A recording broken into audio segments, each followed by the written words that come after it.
Hello friends, আসসালামু আলাইকুম। Welcome to my YouTube channel Munni kitchen. কলা ফ্রাই করার জন্য এখানে 6টা কলা নিয়েছি। কলাগুলোকে ভালোভাবে চাকু দিয়ে ছিলে নেব।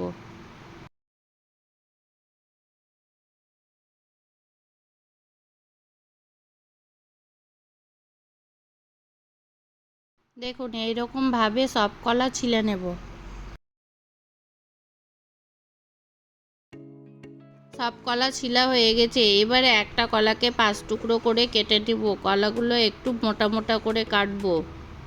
দেখুন, কলার টুকরোগুলো এরকম একটু মোটা মোটা থাকবে।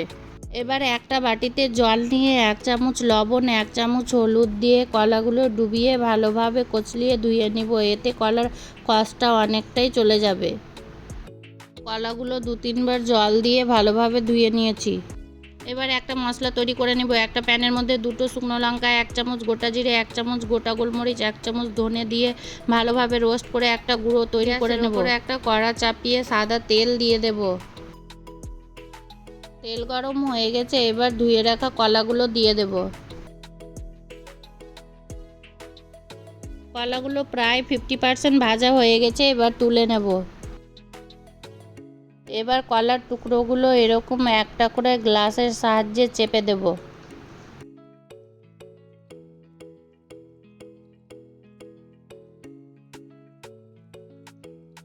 প্রায় সব কলা চাপা হয়ে গেছে।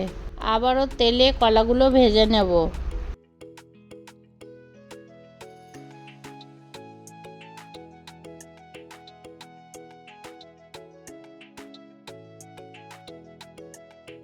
কলাগুলো প্রায় 2 বার গোল্ডেন ব্রাউন কালার করে ভাজা হয়ে গেছে, তুলে নেব। একই রকম পদ্ধতিতে সব কলা ভেজে নিয়েছি। দেখুন কলাগুলো কতটা ক্রিস্পি হয়েছে।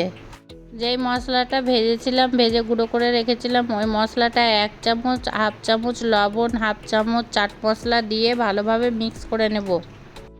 এবার মশলাগুলো কলাগুলোর উপরে দিয়ে ভালোভাবে মিক্স করে নেব। আওয়াজটা শুনে বুঝতে পারছেন কলাগুলো কতটা ক্রিস্পি হয়েছে। খেতেই দারুণ লেগেছিল। বাড়িতে খাইয়েছিলাম সবাইকে, কেউ বুঝতেই পারেনি এটা কলা ফ্রাই। একবার হলেও এভাবে বানিয়ে দেখবেন, খেতে দারুণ লাগে। আমার রেসিপিটি ভালো লাগলে আমার চ্যানেলটি সাবস্ক্রাইব করে লাইক, কমেন্ট, শেয়ার করে দিবেন প্লিজ।